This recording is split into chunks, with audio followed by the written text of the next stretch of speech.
Uma produção Domínio Público Audiolivros, de Arthur Conan Doyle, Sherlock Holmes, em O Polegar do Engenheiro. Narração: Jaime Maciel. De todos os problemas que foram submetidos ao meu amigo Sherlock Holmes, durante os anos de nossa associação, somente 2 foram levados por mim: o do polegar do Sr. Hatterley e o da loucura do Coronel Warburton. Dos 2, o último talvez tenha proporcionado um campo melhor para o observador perspicaz e original, mas o primeiro foi tão estranho no início e tão dramático nos detalhes que talvez mereça mais ser relatado, ainda que tenha dado menos oportunidades ao meu amigo para os métodos dedutivos de raciocínio com os quais conseguia resultados tão notáveis. A história foi contada mais de uma vez nos jornais, eu creio, mas, como todas as narrativas desse tipo, seu efeito é muito menos impressionante quando são compactadas em meia coluna impressa do que quando os fatos se desenvolvem lentamente diante dos seus próprios olhos e o mistério é aos poucos esclarecido, à medida que cada nova descoberta representa uma etapa que leva à verdade completa. Na ocasião, as circunstâncias deixaram profunda impressão em mim e o intervalo de 2 anos pouco enfraqueceu o efeito. Foi no verão de 1889, pouco depois do meu casamento, que ocorreram os fatos que vou resumir. Eu voltara a exercer minha profissão e, finalmente, deixara Holmes em seus aposentos da Baker Street. Embora o visitasse constantemente e às vezes até o convencesse a abandonar seus hábitos boêmios e vir nos visitar. Meus clientes eram cada vez mais numerosos, e como eu não morava muito longe da estação Paddington, tinha alguns funcionários de lá como pacientes. Um deles, que eu havia curado de uma doença dolorosa e longa, não se cansava de apregoar minhas virtudes e de me mandar todos os sofredores sobre os quais tinha alguma influência. Uma manhã, pouco antes das 7 horas, fui acordado pela empregada, que batia à porta para anunciar que 2 homens tinham vindo de Paddington e estavam esperando no consultório. Vesti-me às pressas, pois sabia por experiência que casos da estrada de ferro raramente eram banais, e desci o mais depressa possível. Enquanto eu descia, meu velho aliado, o guarda, saiu da sala e fechou a porta. "Ele está aqui dentro", murmurou, apontando com o polegar por cima do ombro. "Ele está bem." "O que é então?" perguntei, pois sua atitude sugeria que era alguma criatura estranha que ele tinha encarcerado na minha sala. "É um novo paciente?" murmurou. "Achei que era melhor eu mesmo vir com ele aqui. Assim, ele não conseguiria escapar. Ele está aí dentro, são e salvo. Preciso ir agora, doutor. Tenho minhas obrigações, assim como o senhor." E foi embora, sem me dar tempo sequer de agradecer-lhe. Entrei no meu consultório e encontrei um cavalheiro sentado junto à mesa. Estava vestido sobriamente, com um terno de tweed e um boné de tecido macio que tirara e colocara em cima dos meus livros. Uma das mãos estava enrolada em um lenço todo manchado de sangue. Era jovem, não tinha mais de 25 anos, e o rosto era acentuadamente másculo, mas estava extremamente pálido e deu-me a impressão de um homem que estava muito agitado e usando toda a sua força de vontade para se controlar. "Lamento acordá-lo tão cedo, doutor", disse. "Mas sofri um acidente muito grave durante a noite. Vim de trem hoje de manhã e Quando perguntei a Paddington onde poderia encontrar um médico, um camarada muito amável me trouxe aqui. Dei um cartão à empregada, mas vejo que ela o deixou em cima daquela mesinha. Peguei o cartão e li. Sr. Victor Hatterley, engenheiro hidráulico, Victoria Street, 16A, terceiro andar. Estavam ali o nome, a profissão e o endereço de meu visitante matutino. Desculpe-me por tê-lo feito esperar, disse, sentando-me em minha poltrona. Acaba de chegar de uma viagem noturna, pelo que diz, o que já é uma ocupação monótona. Oh, a noite que passei não poderia ser chamada de monótona, disse ele rindo. Continuou rindo em tom alto e agudo, recostando-se na cadeira e sacudindo o corpo. Todos os meus instintos médicos se revoltaram com essas gargalhadas. Pare! Gritei. Controle-se! E enchi um copo com água de uma garrafa. Mas não adiantou nada. Era uma dessas explosões histéricas que ocorrem com uma personalidade forte quando a grande crise termina. Finalmente voltou ao normal, muito cansado e com o rosto pálido. Fiz papel de idiota, disse com voz rouca. Não foi nada, beba isso. Despejei um pouco de conhaque no copo com água e a cor começou a voltar ao seu rosto. Agora estou melhor, disse. Agora, doutor, tenha a bondade de tratar do meu polegar, ou melhor, do lugar onde ficava o meu polegar. Desenrolou o lenço e estendeu a mão. Até os meus nervos calejados estremeceram. Surgiram 4 dedos e uma horrenda superfície vermelha e esponjosa no lugar onde o polegar deveria estar. Havia sido brutalmente cortado ou arrancado pela raiz. Céus! Exclamei. Que ferida horrível! Deve ter sangrado muito. Sim, sangrou. Desmaiei quando aconteceu e acho que fiquei desacordado muito tempo. Quando voltei a mim, vi que ainda estava sangrando e enrolei o lenço bem apertado no pulso, segurando com um pedaço de madeira. Excelente! O senhor devia ter sido cirurgião. É uma questão de hidráulica, sabe? E aí tenho conhecimentos. Isso foi feito, disse, examinando a ferida, com um instrumento pesado e afiado, como uma machadinha de açougueiro. Presumo que foi um acidente. De maneira nenhuma.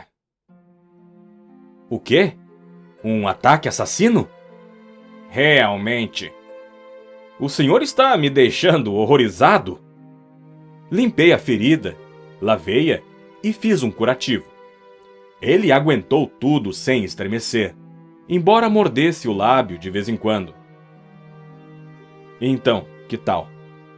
Perguntei quando terminei. Excelente.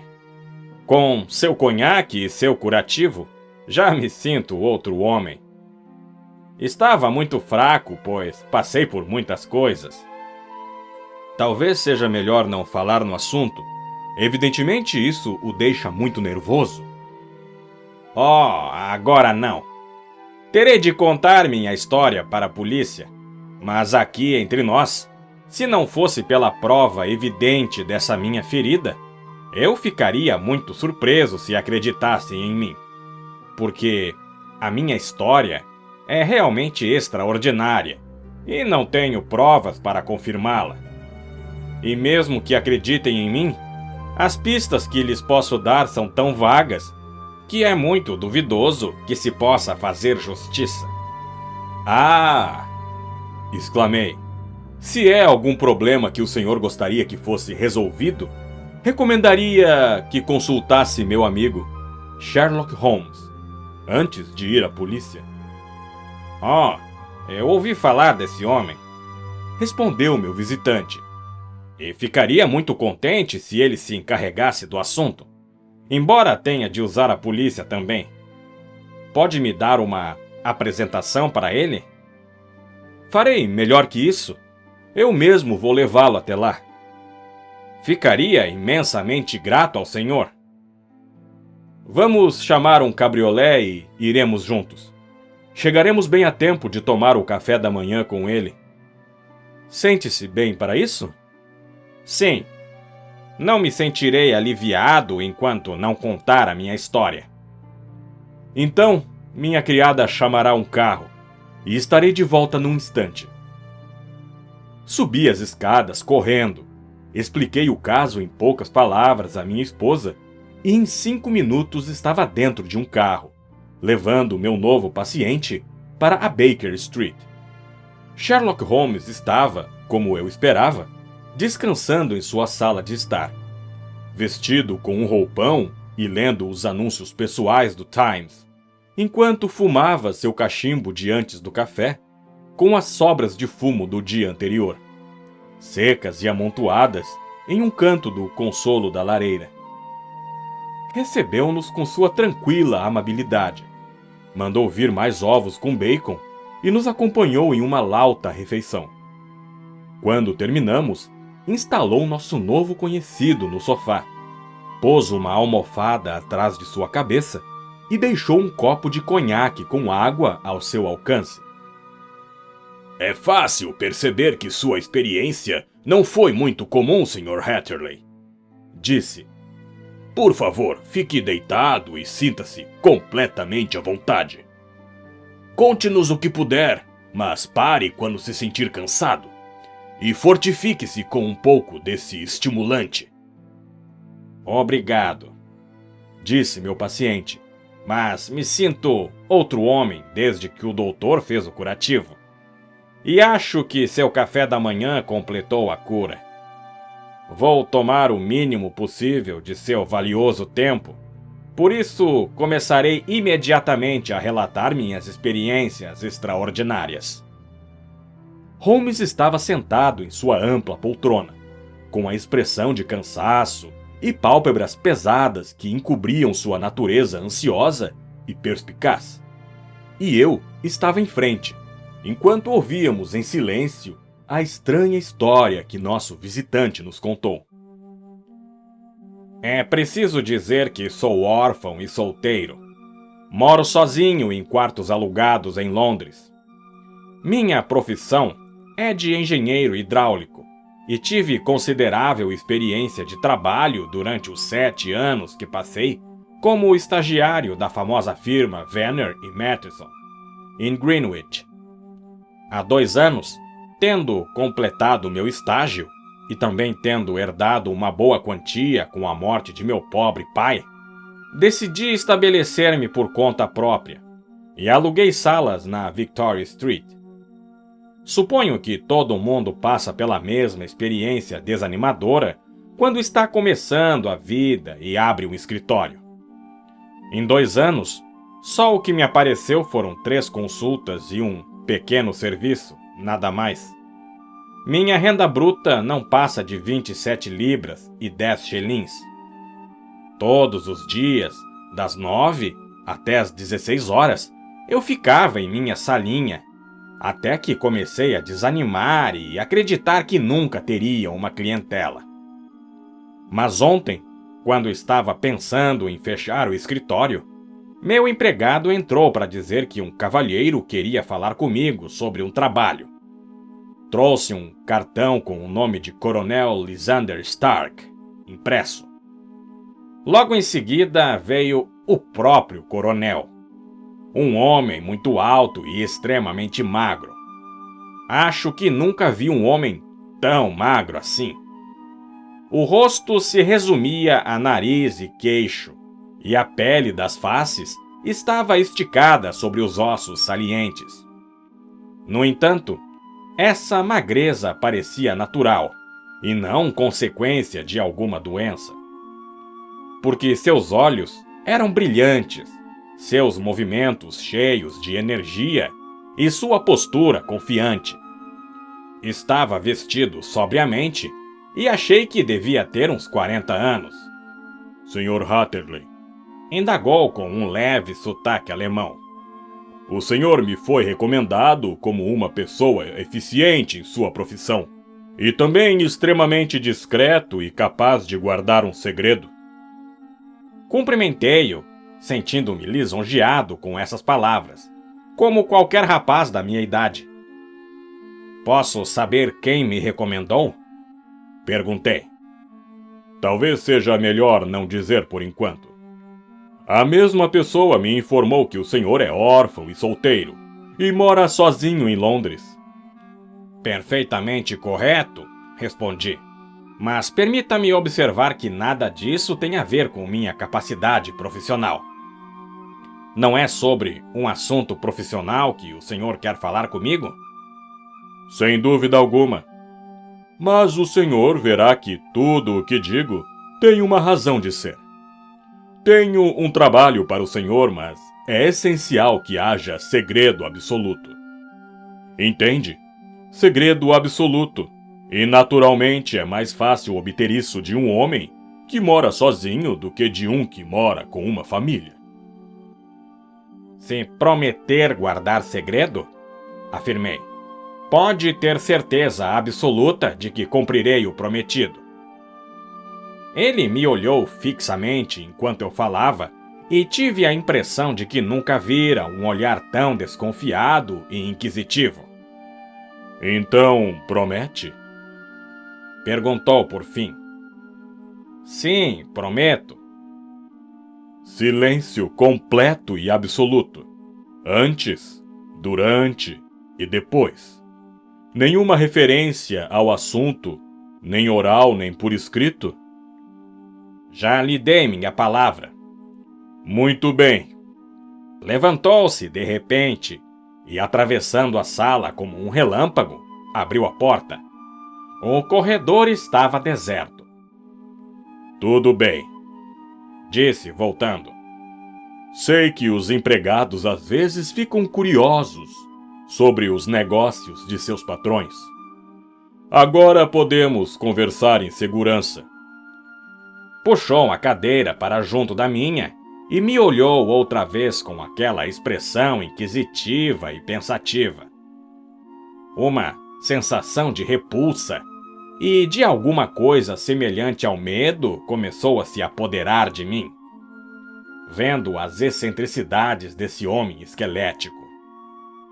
Nem mesmo meu medo de perder um cliente podia me impedir de mostrar minha impaciência. Peço-lhe que diga a que veio, senhor. Meu tempo é muito valioso. Deus me perdoe por essa última frase, mas falei sem pensar. O que acha de 50 guinéus por uma noite de trabalho? Ele perguntou. Maravilhoso! Estou dizendo uma noite de trabalho, mas 1 hora seria mais apropriado. Quero apenas sua opinião sobre uma máquina hidráulica de estampar, que não está funcionando muito bem. Se nos mostrar o que está errado, nós mesmos a consertaremos. O que acha de uma tarefa dessas? O trabalho parece ser pouco e a remuneração excelente. Exatamente. Queremos que venha hoje à noite pelo último trem. Para onde? A Eyford, em Berkshire. É um lugarejo perto do limite de Oxfordshire, a 10 quilômetros de Reading. Há um trem de Paddington que o deixará lá aproximadamente às 23h15. Muito bem.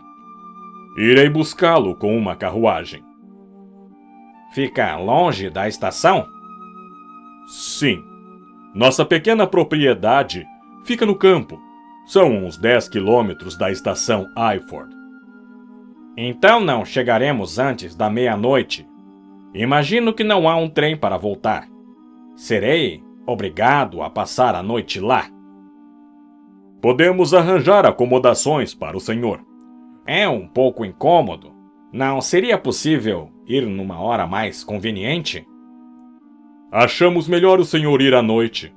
É para recompensá-lo por qualquer inconveniência que estamos pagando ao senhor, um rapaz jovem e desconhecido, uma quantia que compraria a opinião dos melhores de sua profissão. Mas é claro que, se o senhor quiser desistir do negócio, tem toda a liberdade. Pensei nos 50 guinéus e em como me seriam úteis. De maneira nenhuma, respondi. Terei o maior prazer em fazer o que deseja, mas gostaria de entender um pouco melhor o que é exatamente que o senhor quer que eu faça. Pois não. É muito natural que a promessa de segredo que extraí do senhor desperte sua curiosidade. Não quero que se comprometa a fazer coisa alguma, sem saber do que se trata. Suponho que não haja nenhum risco de alguém nos escutar? Absolutamente. Então é o seguinte. O senhor deve saber que a greda é um produto valioso e que só é encontrada em 1 ou 2 lugares na Inglaterra. Já ouvi falar. Há algum tempo, comprei uma pequena propriedade. Muito pequena, a uns 12 quilômetros de Reading. Tive a sorte de descobrir que havia um depósito de greda em um dos meus campos. Ao examiná-lo, entretanto, vi que esse depósito era relativamente pequeno e era uma ligação entre 2 outros muito maiores. Um à direita e outro à esquerda. Ambos nas propriedades de meus vizinhos. Esses bons homens não sabiam que suas terras continham aquilo, que era tão valioso quanto uma mina de ouro. É claro que me interessava comprar suas terras antes que descobrissem seu verdadeiro valor. Mas, infelizmente, eu não tinha capital para isso. Contei o segredo a alguns amigos meus e eles sugeriram que começássemos a trabalhar em sigilo em nosso pequeno depósito. E assim, ganharíamos o suficiente para comprar as terras dos vizinhos. É isso que estamos fazendo há algum tempo. E para ajudar nas operações, fizemos uma prensa hidráulica. Essa prensa, como já expliquei, não está funcionando muito bem e queremos a sua opinião. Mas guardamos nosso segredo com muito zelo. E se todo mundo ficasse sabendo que engenheiros hidráulicos vieram à nossa casa, isso despertaria suspeitas. E depois, se os fatos viessem à tona, teríamos que dar a Deus a possibilidade de adquirir essas terras e realizar nossos planos. É por isso que fiz o senhor prometer que não dirá a ninguém que vai a Eyford hoje à noite. Espero ter explicado tudo claramente. Compreendo, respondi. A única coisa que não entendi bem é a utilidade de uma prensa hidráulica na extração de greda, que, pelo que sei, é escavada da terra como pedra de uma pedreira. Ah! Ele disse displicentemente. Temos nosso próprio processo. Comprimimos a terra em forma de tijolos para poder retirá-los sem revelar o que contém. Mas isso é mero detalhe. Contei-lhe toda a história, Sr. Hatterley, e demonstrei que confio no senhor. Ergueu-se enquanto falava. Vou esperá-lo então em Eyford às 23h15. Estarei lá, com certeza. Nem uma palavra a ninguém. Lançou-me um longo olhar inquisitivo e depois, com um aperto de mãos, saiu apressado da sala.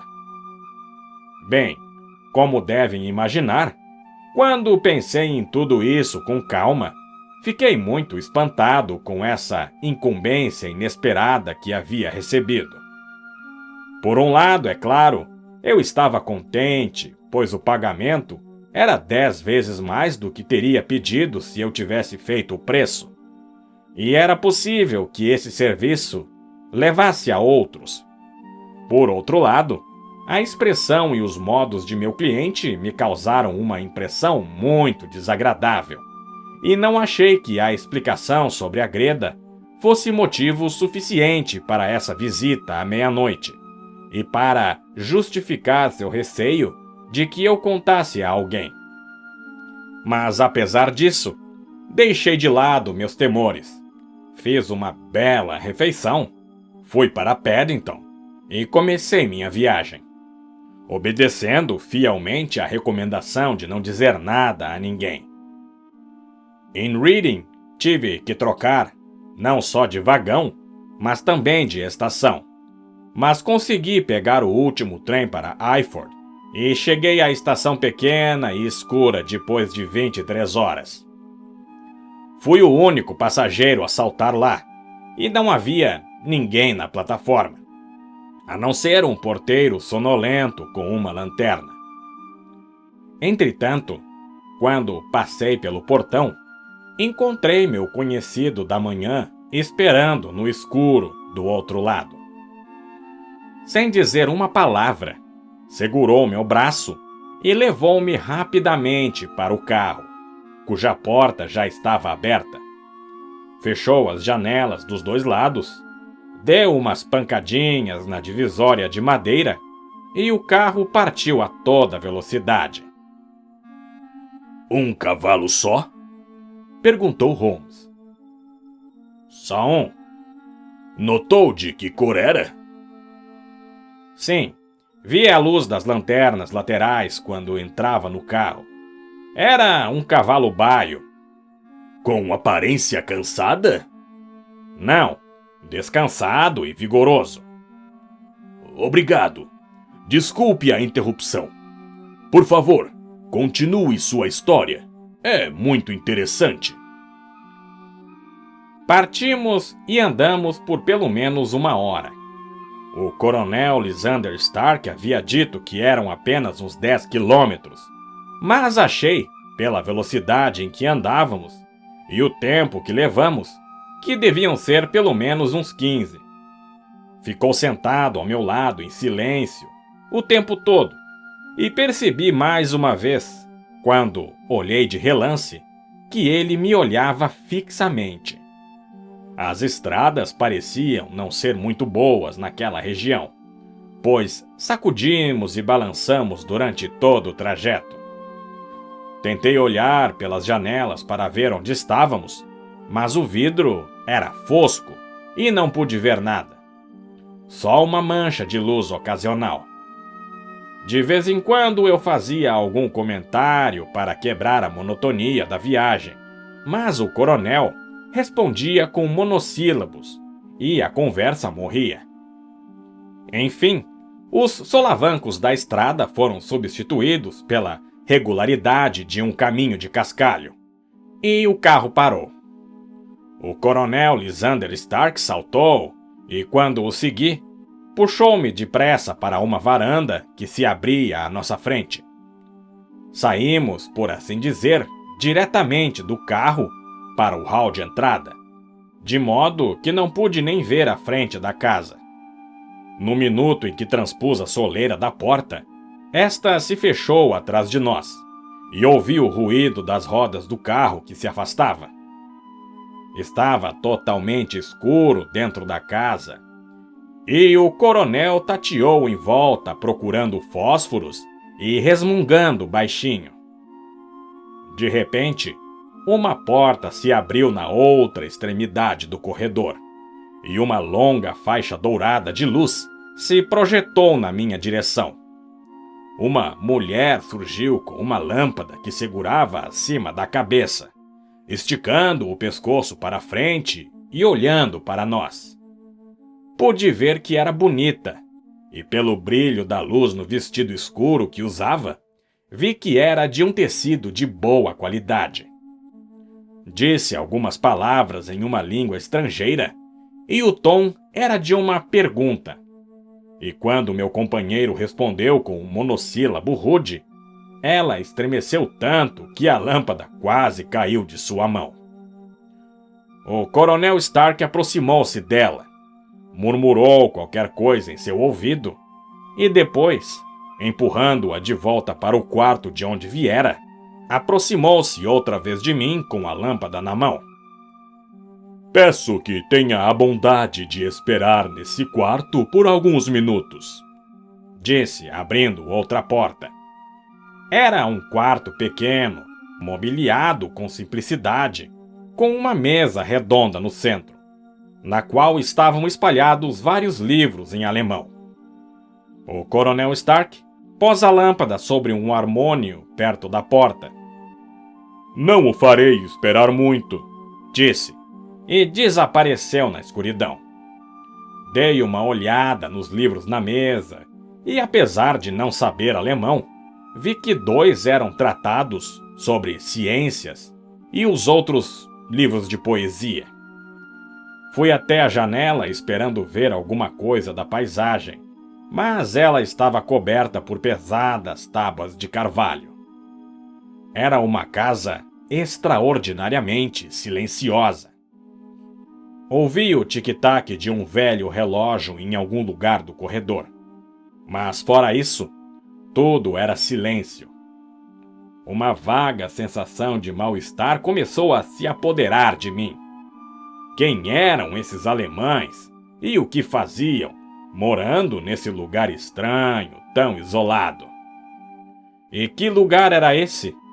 Estava a uns 12 ou 15 quilômetros de Eyford. Era tudo o que eu sabia. Mas, se ao norte, ao sul, a leste e a oeste, não tinha a menor ideia.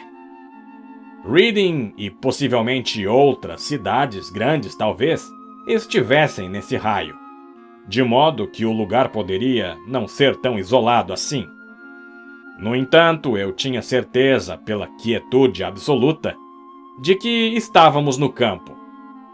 Andei de um lado para outro cantarolando baixinho para espantar o medo e sentindo que estava fazendo jus a meus honorários de 50 guinéus. De repente, sem o menor som preliminar em meio ao silêncio total, a porta da sala abriu-se lentamente. A mulher surgiu na abertura, a escuridão do corredor às suas costas. A luz amarela de minha lâmpada caindo sobre o seu rosto lindo e aflito. Vi logo que estava aterrorizada, e o sangue gelou em minhas veias. Ela ergueu um dedo trêmulo para fazer sinal de silêncio e murmurou algumas palavras em péssimo inglês, olhando para trás como um cavalo amedrontado em direção ao corredor escuro. Eu iria, ela disse, tentando, ou assim pareceu, falar calmamente. Eu iria. Não ficaria aqui. Não há nenhum bem para o senhor fazer aqui. Mas, minha senhora, respondi, ainda não fiz o que vim fazer aqui. Não posso ir embora sem ver a máquina. Não vale a sua pena esperar. Ela continuou. Pode passar pela porta, ninguém impede. E então, vendo que eu sorria e sacudia a cabeça, abandonou qualquer reserva. Avançou torcendo as mãos e implorou. Pelo amor de Deus, ir embora daqui, antes que seja tarde demais. Mas sou um pouco teimoso por natureza, e sempre pronto a me envolver em uma coisa quando há algum obstáculo no caminho. Pensei em minha remuneração de 50 guinéus, em minha viagem cansativa e na noite desagradável que parecia me aguardar. Seria isso tudo à toa? Por que iria embora sem ter realizado minha tarefa e sem receber o pagamento que me era devido? Essa mulher poderia até ser uma louca. Ficando firme, portanto, embora ela tivesse me abalado mais do que eu gostaria de confessar, abanei novamente a cabeça e afirmei minha intenção de ficar ali. Ela estava prestes a repetir sua súplica quando uma porta bateu acima de nós e ouvimos passos na escada. Ficou escutando um segundo, fez um gesto de desespero e sumiu, tão repentina e silenciosamente como tinha vindo. Os recém-chegados eram o coronel Lysander Stark e um homem baixo e atarracado com uma barbicha que saía das dobras do queixo duplo, e que me foi apresentado como o Sr. Ferguson. Este é meu secretário e gerente, disse o coronel. Aliás, eu tinha a impressão de que deixar esta porta fechada. Receio que tenha sentido a corrente de ar. Pelo contrário, respondi rápido. Eu mesmo abri a porta, pois achei a sala um pouco abafada. Lançou-me um de seus olhares desconfiados. Talvez seja melhor tratarmos do trabalho, então, disse. O Sr. Ferguson e eu vamos levá-lo para ver a máquina. Acho que é melhor botar o chapéu. Não, não é preciso. É dentro de casa. O quê? Estão escavando greda dentro de casa? Não. Apenas a comprimimos aqui. Mas isso não importa. Só queremos que examine a máquina e nos diga o que há de errado com ela. Subimos juntos, o coronel na frente com a lâmpada, o gerente gordo e eu atrás. A velha casa era um labirinto, com corredores, passagens, escadas estreitas em espiral e portas pequenas e baixas, com soleiras gastas por gerações e gerações que as atravessaram. Não havia tapetes e nenhum sinal de mobília acima do andar térreo. O emboço caía das paredes e a umidade surgia em manchas esverdeadas, de aspecto pouco higiênico. Tentei manter um ar despreocupado, mas não havia esquecido os avisos da mulher, embora os tivesse ignorado, e fiquei de olho em meus dois companheiros. Ferguson parecia ser um homem moroso e calado, mas percebi pelo pouco que disse que pelo menos era meu compatriota. O coronel Lysander Stark parou finalmente diante de uma porta baixa que destrancou. Era um pequeno quarto quadrado, no qual nós três mal cabíamos ao mesmo tempo. Ferguson ficou do lado de fora e o coronel me fez entrar. Estamos agora, disse, dentro da própria prensa hidráulica, e seria profundamente desagradável para nós se alguém resolvesse ligá-la. O teto deste pequeno quarto é, na realidade, a extremidade do pistão, que desce com uma força de muitas toneladas até esse chão de metal. Há pequenas colunas laterais de água do lado externo que recebem a força e transmitem e multiplicam da maneira que o senhor sabe. A máquina está funcionando, mas está um pouco dura e perdeu um pouco de sua força. Tenha a bondade de examiná-la e nos mostrar o que devemos fazer para consertá-la. Tomei a lâmpada dele e examinei minuciosamente a máquina.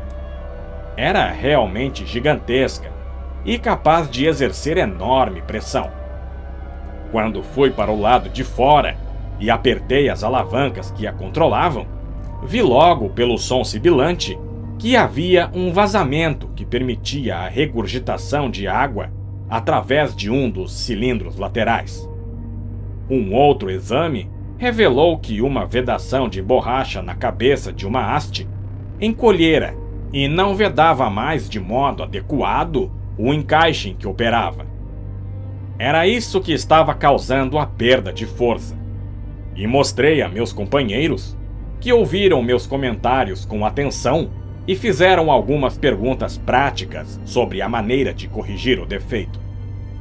Quando tinha explicado tudo a eles, voltei ao quartinho e olhei bem em volta para satisfazer minha curiosidade. Era óbvio que a história da greda era uma invenção, porque era absurdo imaginar que uma máquina tão poderosa fosse usada para uma finalidade tão inadequada.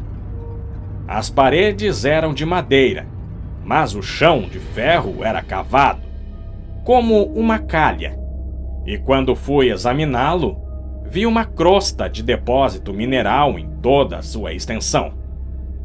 Agachei-me e estava procurando raspar um pouco para ver o que era, quando ouvi uma exclamação em alemão e vi o rosto cadavérico do coronel me olhando. "O que está fazendo aqui?" perguntou. Fiquei zangado por ter sido enganado com uma história tão complicada como a que ele tinha me contado. "Estava admirando sua greda", respondi. "Acho que poderia aconselhá-lo melhor sobre sua máquina se soubesse exatamente qual é sua finalidade." No momento exato em que pronunciei essas palavras, arrependi-me de minha ousadia. O rosto dele se contraiu, os olhos cinzentos faiscaram. "Muito bem", disse. "Vai saber tudo sobre a máquina." Recuou, fechou a pequena porta e virou a chave na fechadura.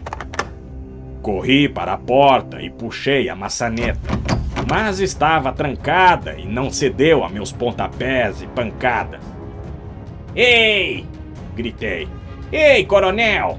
Abra a porta!" E de repente, no silêncio, ouvi um som que gelou o sangue em minhas veias. Era o ruído metálico das alavancas e o som sibilante do cilindro que vazava. Ele ligara a máquina. A lâmpada ainda estava no chão, onde a deixara quando fui examinar a calha. Pela sua luz, vi que o teto negro estava descendo sobre mim lentamente, aos arrancos, mas, como ninguém sabia melhor que eu, com uma força que dentro de 1 minuto me esmagaria. Atirei-me gritando contra a porta e tentei arrancar a fechadura com as unhas. Implorei ao coronel para me deixar sair, mas o rumor de alavancas abafou meus gritos.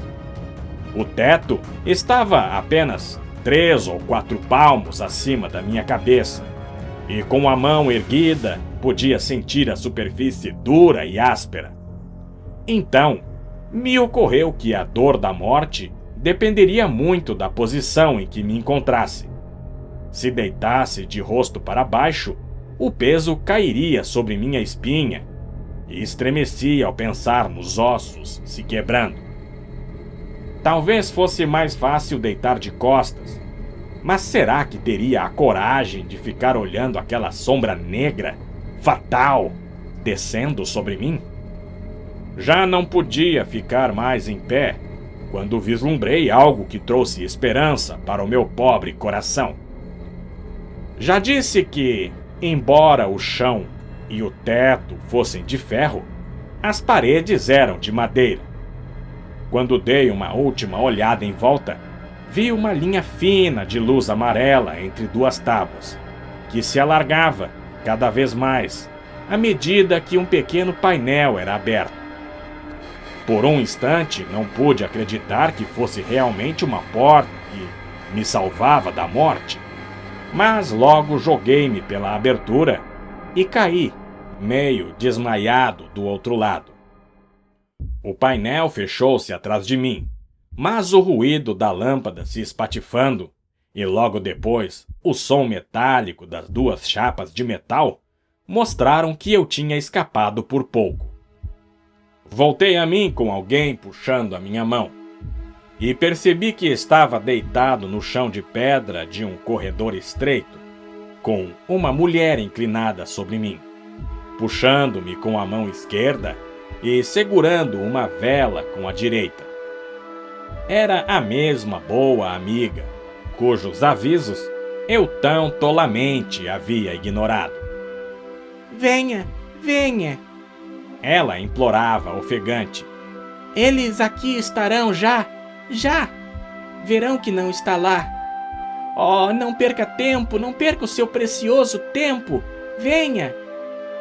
Dessa vez, pelo menos, não desprezei seus conselhos. Fiquei em pé, cambaleando, e fui atrás dela pelo corredor e por uma escada circular.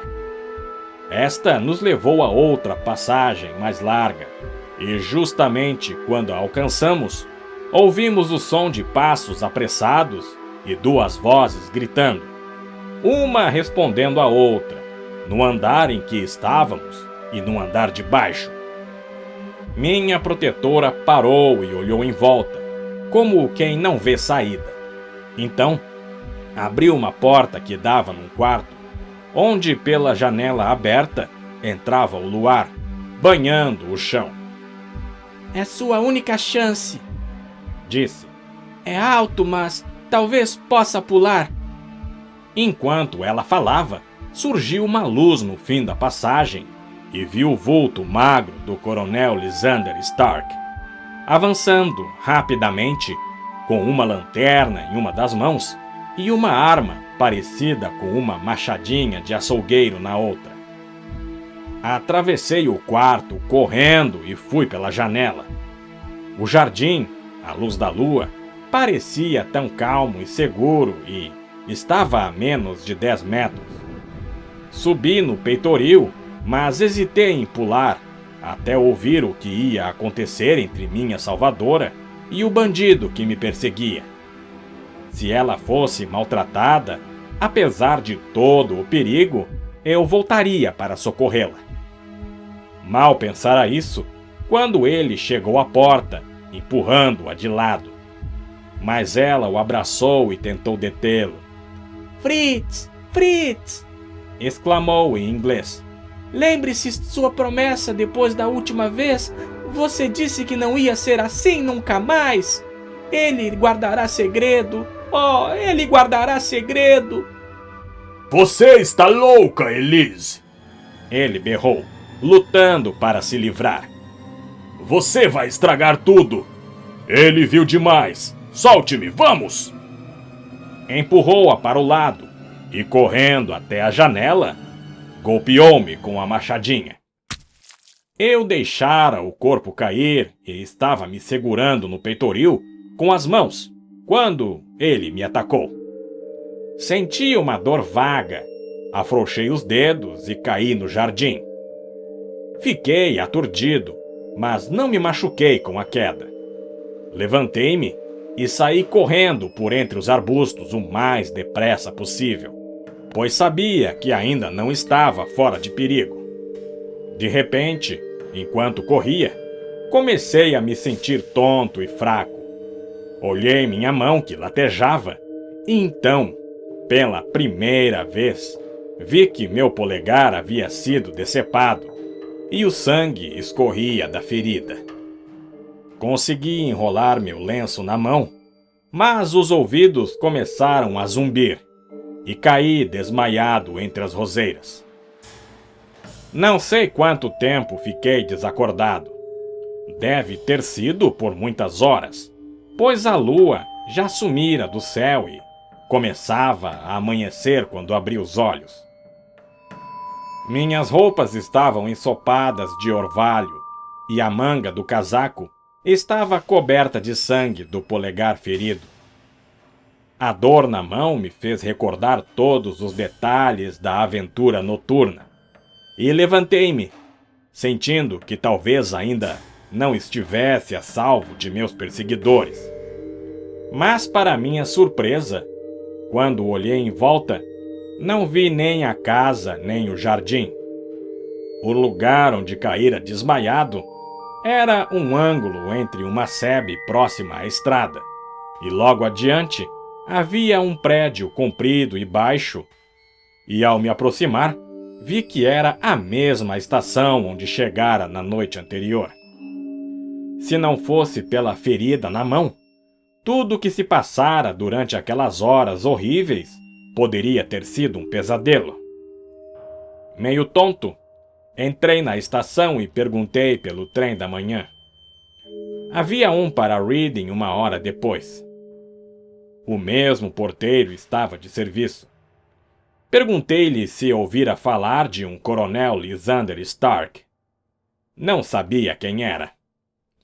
Vira um carro na noite anterior esperando por mim? Não, não vira. Havia uma delegacia perto dali? Sim, a uns 4 quilômetros. Era longe demais para ir andando, fraco e doente como eu me sentia. Resolvi esperar até chegar à cidade para contar a minha história à polícia. Passava um pouco das 6 horas quando cheguei e fui primeiro tratar de minha mão. E foi então que o doutor teve a bondade de me trazer aqui.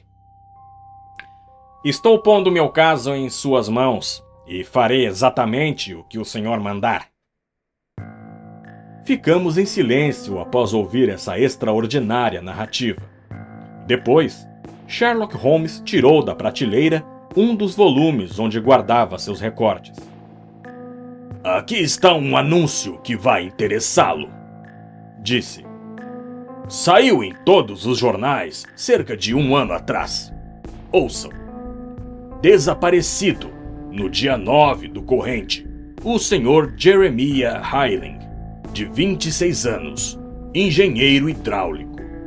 Saiu de casa às 22 horas e não foi mais visto. Vestia, etc, etc. Ah, esta foi a última vez que o coronel precisou consertar sua máquina, sem dúvida alguma. Céus! Exclamou meu paciente. Então, isso explica o que a moça disse? Sem dúvidas. É óbvio que o coronel era um homem calculista e desesperado, que estava firmemente decidido a não deixar que nada atrapalhasse sua jogada. Como os piratas de antigamente, que não deixavam nenhum sobrevivente nos barcos que capturavam. Bem, os minutos são preciosos, e se o senhor se sente bem, vamos agora mesmo a Scotland Yard e depois a Eyford. Umas 3 horas depois, estávamos a caminho de Reading, e de lá a pequena aldeia em Berkshire. O grupo era formado por Sherlock Holmes, o engenheiro hidráulico, o inspetor Bradstreet, da Scotland Yard, um detetive e eu. Bradstreet abrira um mapa da região sobre o assento e desenhava um círculo que tinha Eyford como centro. Aqui está, disse. Esse círculo tem um raio de 12 quilômetros, partindo da aldeia. O lugar que procuramos deve estar dentro desta linha. O senhor disse 12 quilômetros, não foi? Aproximadamente. Foi mais ou menos 1 hora de viagem. E acha que o trouxeram de volta toda essa distância quando estava inconsciente? Devem ter feito isso. Tenho uma lembrança confusa de ter sido carregado e posto em algum lugar. O que não posso entender, disse eu, é por que não o mataram quando o encontraram desmaiado no jardim. Talvez o vilão tenha se enternecido com as súplicas da moça. Não acho isso provável. Eu nunca vi um cara mais implacável em toda a minha vida. Em pouco tempo saberemos tudo, disse Bradstreet. Bem, desenhei o círculo e só gostaria de saber em que ponto dentro dele vamos encontrar as pessoas que procuramos. Acho que posso determinar isso, disse Holmes calmamente. Exclamou o inspetor.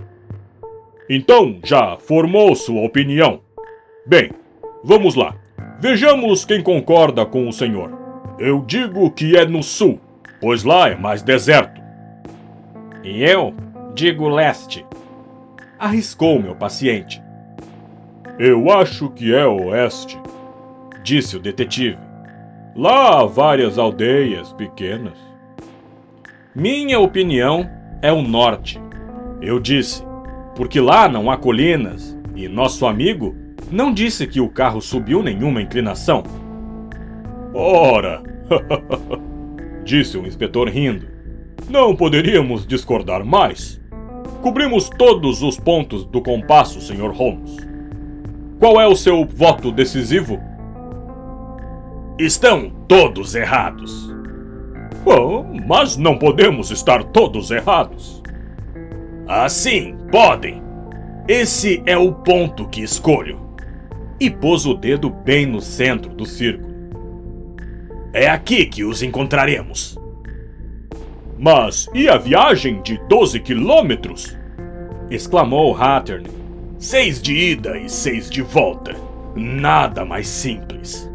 O senhor mesmo disse que quando entrou no carro, o cavalo não estava cansado.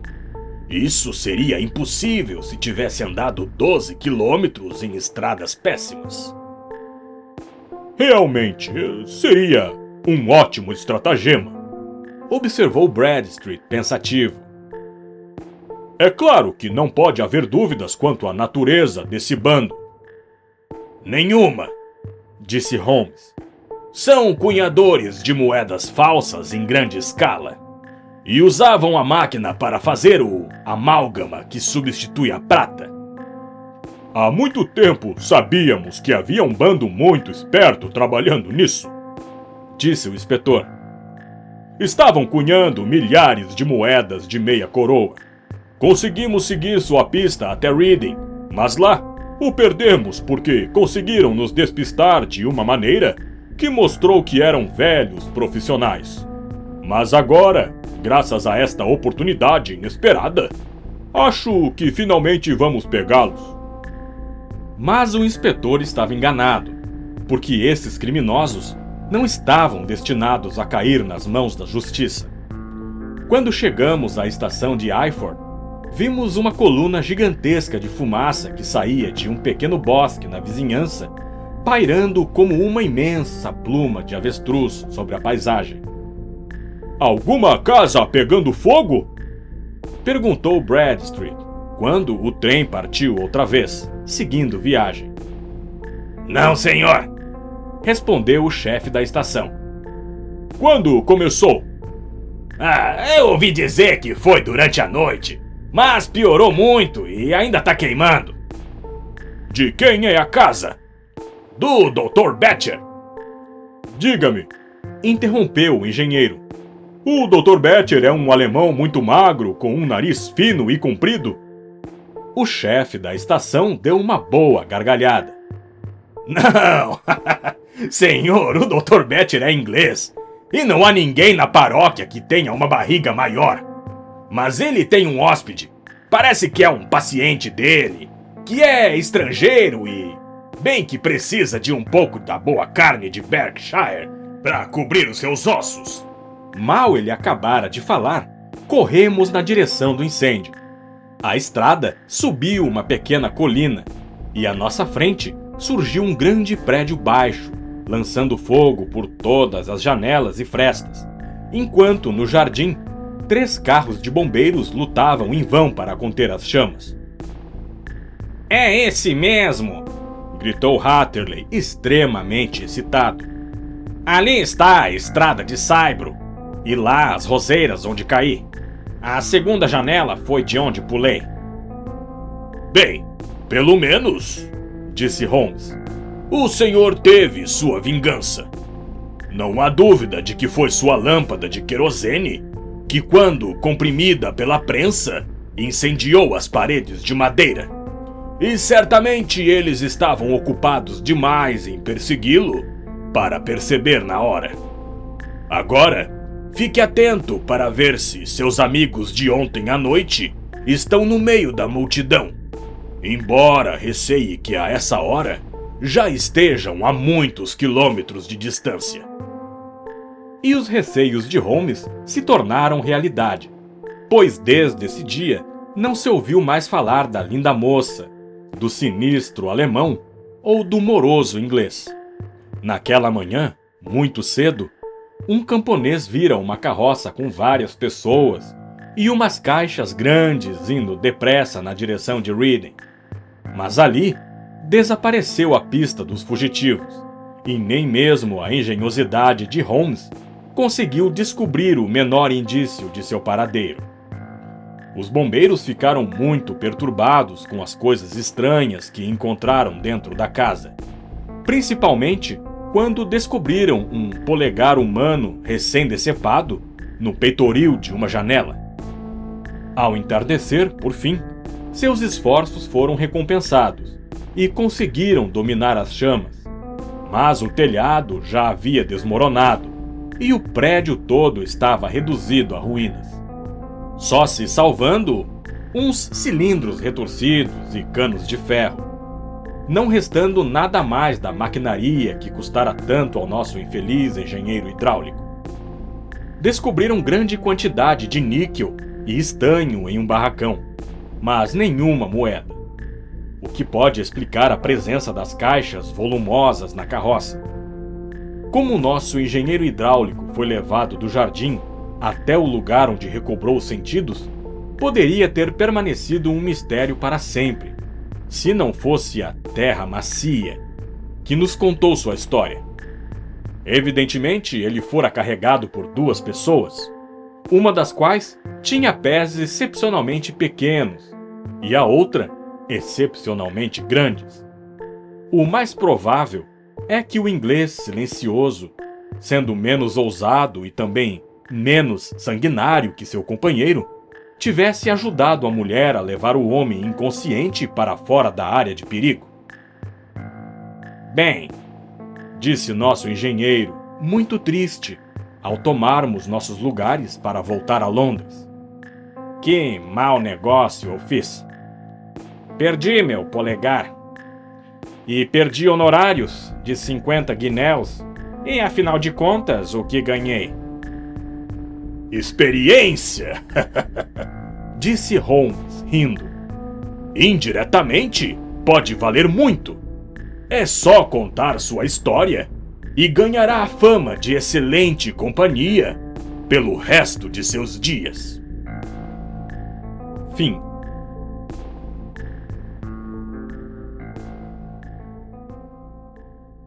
Pessoal, eu achei um canal de audiolivros muito legal. Eu quero que vocês curtam e compartilhem o conteúdo. E também que se inscrevam no canal e ajudem o canal a crescer. Obrigado pela audiência de vocês e vejo vocês de novo aqui no canal Domínio Público Audiolivros.